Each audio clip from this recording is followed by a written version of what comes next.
Hello, world. Your favorite podcast hosted by cryptids, Anthony Diaz here, letting you know that a new episode is dropping tonight at midnight, July 26th. Where do we go? You have to tune in to find out. Later, y'all.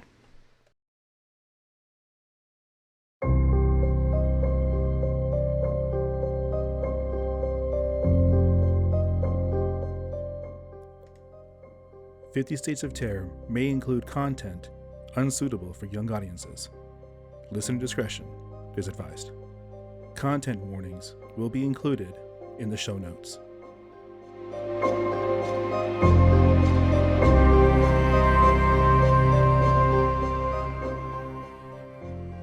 This is Australia, the Bunyip and the Yowie.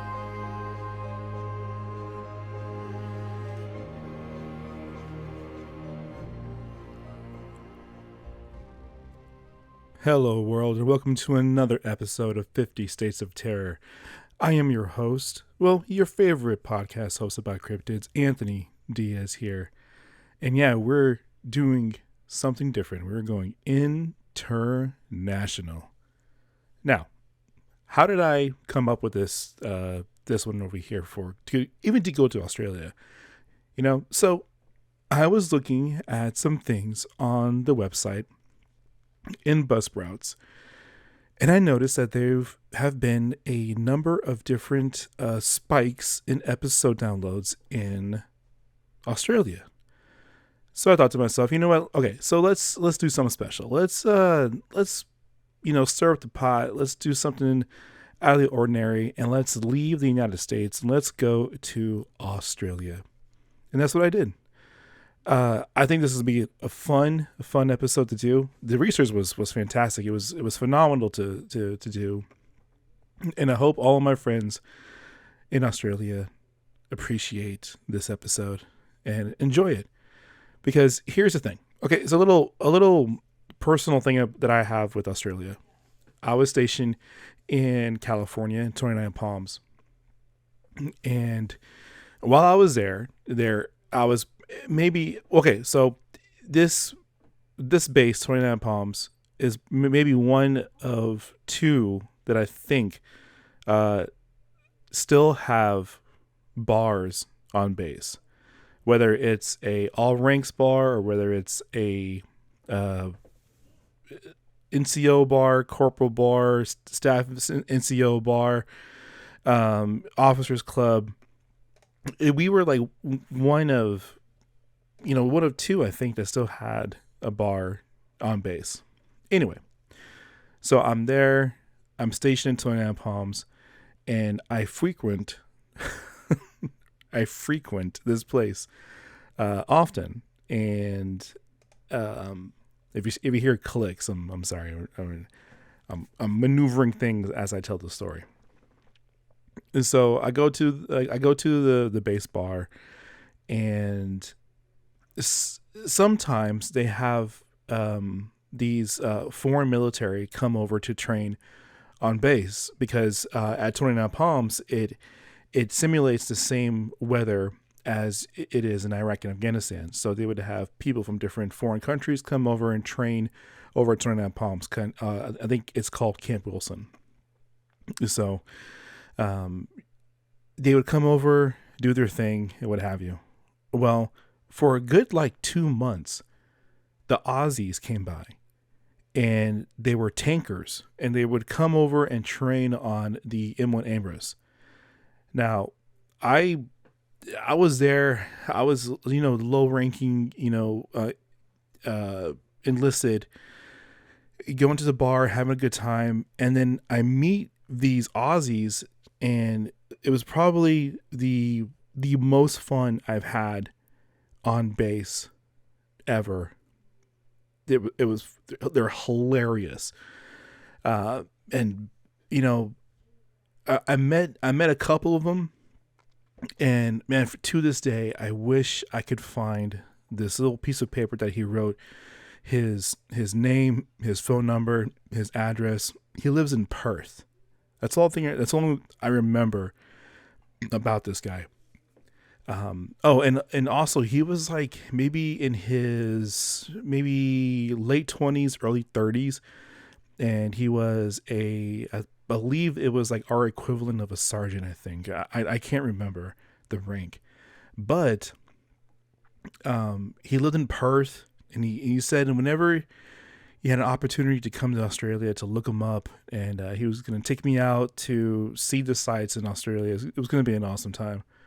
But yeah, like when I was looking at things in Australia and doing the research, like this flood of memories of us drinking at the bar and just telling stories and just shooting the shit and having a bunch of laughs. Oh man, it was good. I mean, I was feeling really really good doing all this research for this cryptid for Australia, and yeah, I really wish I can find this piece of paper, and I'm determined to do it. I'm determined to look this guy up. For the life of me, I can't remember his name.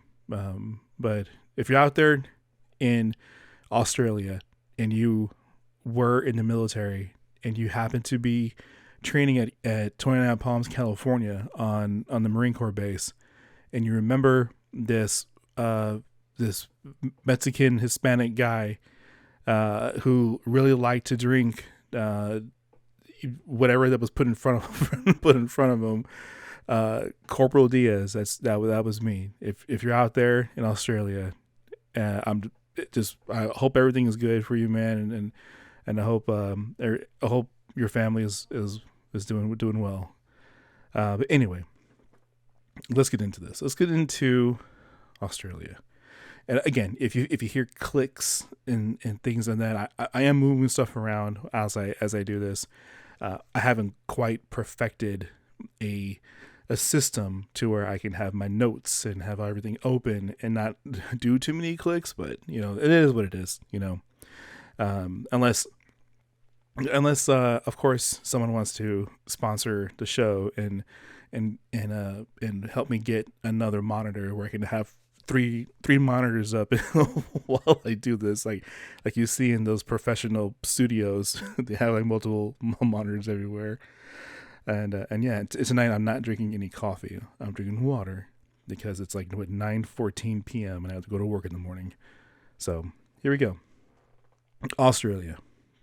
I chose two. Now the reason I chose two is because I was fascinated about the amount of cryptids and the depth of almost each one that I was looking into. I was like, I mean, you can split this up into like a 4-part series because there's so much information on these cryptids, and it was fascinating to go into these deep dives of the research, the reading, and the YouTube videos. I had a number of hours that was spent on multiple different videos on both of these cryptids, but both of them, these are the ones I chose. I chose the Bunyip, and I hope I pronounced that correctly, and the Yowie. And I wanted to do some awesome Australian facts before I can jump into it. So let's get into it. All right. So Australia, the capital. If I didn't even think this was, I felt so dumb when I was today years old when I found out that the capital of Australia is Canberra, and it isn't like Sydney. I always thought the capital of Australia was Sydney. But it is Canberra. The complete distance from east to west in Australia is 2,485 miles. It's approximately the same distance as New York to Los Angeles. So if you think about the sheer size of the length from New York to LA, that is the entire continent of Australia. Despite popular belief, with the many jokes that happen when you're talking about Australia, is that Australia was founded by a bunch of convicts, which isn't true. Well, isn't true to a degree. You see, in 1788, Britain established a penal colony in Australia. That is true. But the thought that Australia was basically a giant prison colony is a myth. You see, because first fleets were more settlers than they were convicts, and they were going to be used as free labor. So yes, the English did bring a lot of convicts into Australia, but it wasn't set up to be like this very large prison. And that became true in 1850 when gold was discovered. You see, gold was discovered and it brought more population of free settlers, and also using the free labor from the convicts. Australia had its own gold rush, bringing people from all over the world to the continent to get their riches. Much like our gold rush here in the North America, they had the same thing. And with that it brought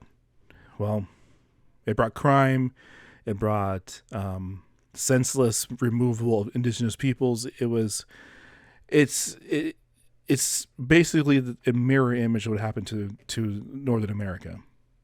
But in 1945, Australia became a founding member of the United Nations. I didn't know that.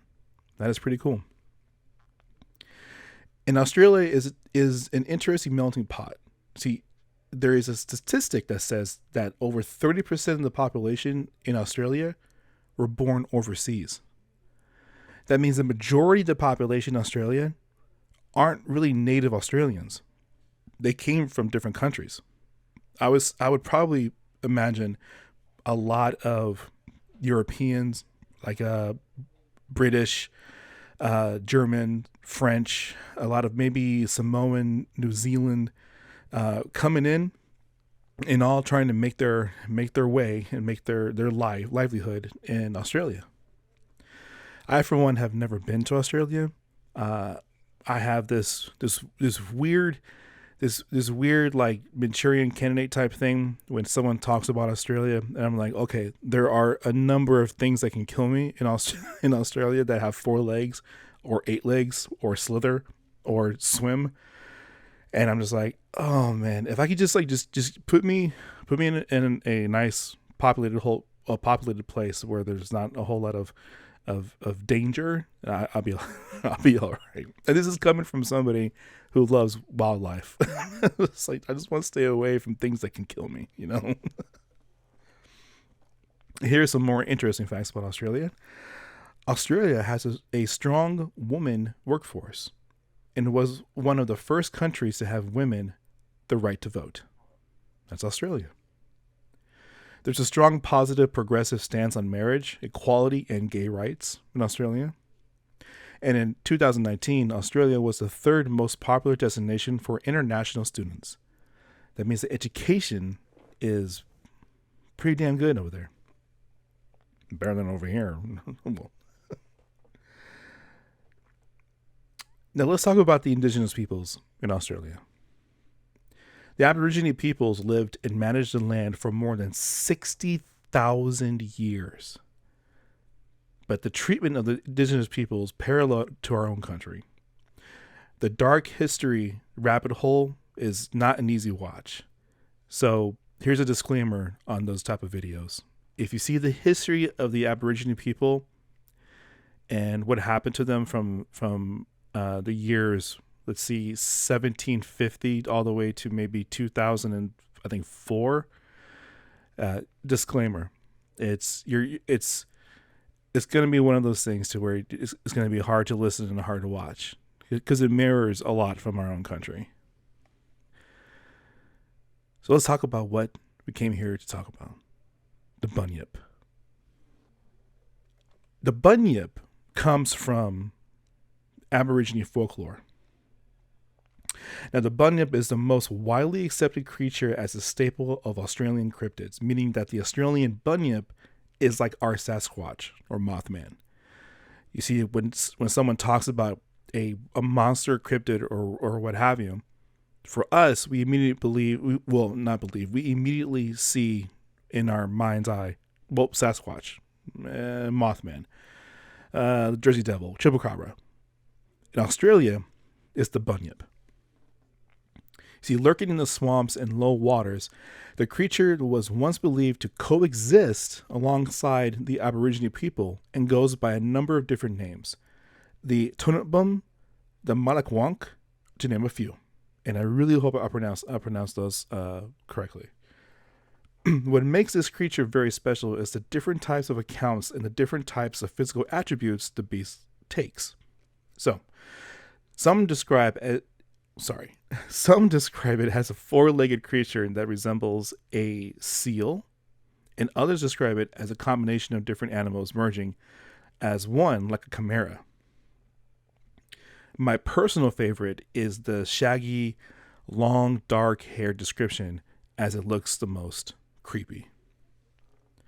This is one cryptid that believes to have magical properties and powers, using spells to lure their victims. Now, we have talked about different cryptids in the past that may have magical powers. We talked briefly about him, about Bigfoot having magical powers. We also talked very briefly about the chupacabra having perhaps magical powers. And we also talked about different spectral beings such as, I think we haven't talked about Mothmen yet. Let's see. Also the Snallygasters. Even though the Snallygaster was a made up cryptid, it was said that they had some type of magical powers. And the Bunyip seems to be the catch-all cryptid, because it seems like there is no identical description of how it hunts or looks. So, like, one section of people might believe the Bunyip may differ from another section, it is still called the same thing. So let's talk about that real quick. So if you have one group of people in the South and then one group of people in the North, and each were to meet up in the middle. Okay, let's just say that. Let's just say they met up in Central Australia, and you start talking about monsters and cryptids. Well, the Southern people might say, well, we have this monster that lurks in the swamps. The Northern people might say, we have this monster that lurks in the forests. But when they say, well, what do you call it? Well, they both would say the Bunyip, which is extremely interesting when you're talking about like how the history of this thing it coincides with practically almost every single type of tribe of Aboriginal people in Australia, because you all say the same thing. So whatever fits that category of monster or beast with little similarities, it is considered the same creature. The interesting thing that differs from other cryptids that I've researched is the fact that you don't harm this creature, because there are consequences. See, there's one story in particular where a boat captain who didn't heed the warnings of the locals, he was some explorer captain or what have you, when he had a bunyip in his sights, he shot it. Then years later, I take that back. Not years later, like weeks later, he became horribly ill and died. Now, I don't know. I couldn't find that the harming of the bunyip was only specific in a different region or all around Australia. But I did find that multiple different stories did suggest that this is something that you were not supposed to harm, which is very interesting. It was very, very fascinating to think and to read and to watch those videos where it said, well, yeah, this is a creature. This is something that will come and hunt you down, but you're not supposed to hurt it, attack it, because it'll do far worse damage to you than it would just eating you alive. See, settlers at first hearing the creature believed, because of the stories were told with conviction, that the bunyip must be an unidentified prehistoric creature. Now, when I'm talking about that, I'm talking about the early settlers when they come in and they're hearing these stories about the bunyip, and they're like, I don't know, man. I think you're just full of shit. Well, no. They thought that, well, it was probably just some unidentified creature that they couldn't yet identify with modern science or something like that. Or due to their already exotic wildlife, European settlers have never even seen things like platypus, a wombat, or any other native wildlife. So it would be easy to assume that when you're talking about something that's far-fetched and monstrous as a bunyip, that they think that, well, I mean, it's probably just something that they just see and don't know what it is yet. And we have other cryptids that may have something that is being misidentified. Some believe that these indigenous peoples were seeing, what they were seeing were dungongs. And I really hope I pronounced that correctly. Dugongs. It's a very large type of sea creature that may have wandered inland due to changing sea levels and storms. See, the evolution of the bunyip still continued on to the 19th century as Aboriginal people began to describe it as a half-man, half-aquatic creature. Now, does this play into the European influence of other cryptid creatures or stories? Well, it doesn't matter, because what does matter is the strength of the people who keep this cryptid alive. It has survived a tremendous amount, and the story continues to be told to beware of the bunyip. And I love the way it's described in different regions. It's described as a red-eyed, hideous, four-legged creature that sneaks up behind you in the forest.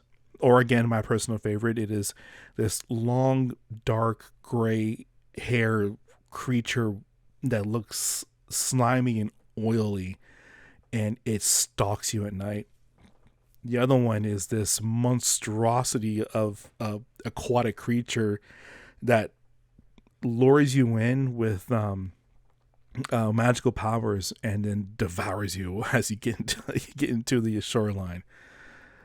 Either way you look at it, the bunyip is a fascinating creature to look into. It's believably one of my top 10. I love it. So let's go to the next one. The Yowie. Now here's a disclaimer. The Yowie. This will not count as a Bigfoot episode or a Bigfoot story, cryptid. We will do Bigfoot because I said before, no state gets to claim Bigfoot. None. No state in North America gets to claim Bigfoot. But the Aussies, the Australians, they have their own. It's called the Yowie. So in a complete nutshell, the Yowie is Australia's Sasquatch. That is it. It mostly is completely identical to ours, our American Sasquatch. The only difference, other than the name, is the toe count on suspected tracks. So I think the Yowie has one extra toe, so it has 6 toes on both feet. Again, rooted in Aboriginal oral history and storytelling, this creature stands at about 7 feet tall, half man, half ape, lurks around in Australian outback and forest areas. It has many different names such as Dulaga, Gulaga, and Thulagul. It just depends on who you're talking to about it. Much like here in the United States, if you're talking about a Sasquatch, you would say, well, Bigfoot, Sasquatch, skunk ape. The one in Missouri, I can't remember what the one in Missouri is called. It's basically the same exact thing. And a little side note, the parallel between the time frames of when the Aboriginal people were talking about the Yowie and the Native Americans, indigenous people here in the United States, were in North America, were talking, describing their version of Bigfoot. And then when you go into Canada and their version of Bigfoot, and then it kind of fits into Russia and Russia's description of Bigfoot. That time frame between like the 1700s, 1800s. So we're getting into the 19th century. The information that was being passed is it triggers this conspiracy mind of mine that's like, okay, how did they get so many things exactly the same? I have no idea how they did that. And you can claim that, okay, well, people were traveling, by the mid 1800s. You can take a boat, obviously, and go from Europe to North America. North America, you can travel down to take a trip over to India, Alaska, Russia, Japan, that area. Well, okay. Well, what I'm trying to get at is the amount of similarities between all of these different cultures and the almost identical way that they describe Bigfoot. I'm telling you, man, it triggers that shit behind my mind, and I'm all for it. I love it. So just like the Bunyip, describing who tells you the story, it may be told that it is kind of shy creature. The Yowie it depends on who you talk to. Again, like if it's a shy creature or an aggressive creature, it could be dangerous, which is interesting too, because some people describe it as this cuddly type of thing, and others describe it as this horrific, dangerous monster. It is important to note that the Yowie is also known as the Yahoo. And yeah, in my head when I first read that, I did the Yahoo slogan. Well, not the slogan, but the jingle. The Yahoo. So why is that important? I don't know just yet, but just keep that information in the back of your heads. I don't know why that's important, but they wanted to change the name from the Yowie to the Yahoo for such a long time, and I couldn't find a whole lot of things that said, well, why do they want to change the name from the Yowie to the Yahoo? And I was coming up short. I was coming up with little definitive and concrete answers on why they wanted to change it. Unless I look something over. If you're listening to this in Australia, write the show and at me on Twitter and the show on Facebook and Instagram, and say, well, if you know why they want to change it, please. Information is power, man. So sightings have been as early as 1795, and it has been sighted all around Australia. Western Australia, Northern Territory, Queensland, and New South Wales. And that's something that I also did not know about Australia. Is that I thought that Australia was sort of like structured like the United States, where there's different territories or states. I didn't know there were just 4. I didn't know that it was Western Australia, Northern Territory, Queensland, and New South Wales. I did not know that. And you see, caught the. Oh, I'm sorry. Let me do it again. I got a little ahead of myself. The Yowie had caught the attention of one cryptozoologist, Rex Gilroy, who believes that this is related to the North American Bigfoot. So there's your connection. There's your connection to cryptozoologists here in the United States, going and trying to research these things over in different countries. Yeah, and he's one of a handful of cryptozoologists who believe that this thing is related to Bigfoot in some way, whether it is much like how the cradle of existence and how we just spread, and from our evolution, we have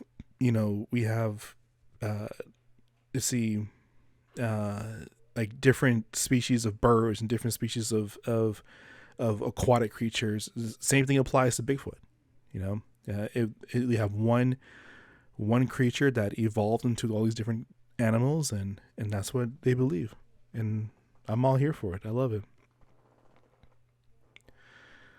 And that is Australia. Like I said, I had a fantastic time doing this. This was a really fun one to do. The research itself, you can literally spend like a good day just researching Australia. And please do. If you never, had a thought about, I kind of want to go travel international and see the world and things like that. The more I see Australia and the more I see the culture and the more I see like what's there and the stories like this, the more I want to go. The more I want to go to Australia. And yeah, so thank you all for listening. And to my Australian listeners, thank you so much for picking up the show and listening to the show. This one is for you. This one is for Australia. I do plan on maybe doing this in the future. I did see that I have a couple of listeners in Germany. I have maybe 2 in France. I have one in Africa. So yeah, I might do this for those listeners as well. So yeah, thank you again for listening. I do appreciate it. Thank you for sticking with me on this journey, and I hope that you are having a great July, and I hope it's not too hot for you out there because I know it's blistering here in South Texas. So yeah, thank you all for listening. Love you all. Later.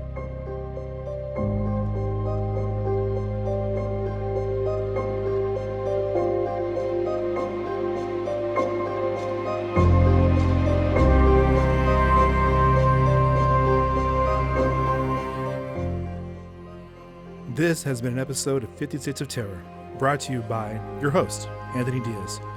You can find the show on Facebook and Instagram at 50 States of Terror. On Twitter, you can find the show at 50 States Terror, without the of, because of the character limitations. You can also find the show on TikTok, 50 SOT Podcast. Email at the50sot@gmail.com. That's the 50SOT@gmail.com. And of course, if you want to support the show, please, you may at patreon.com/50 States of Terror. Thank you and happy hunting. Later.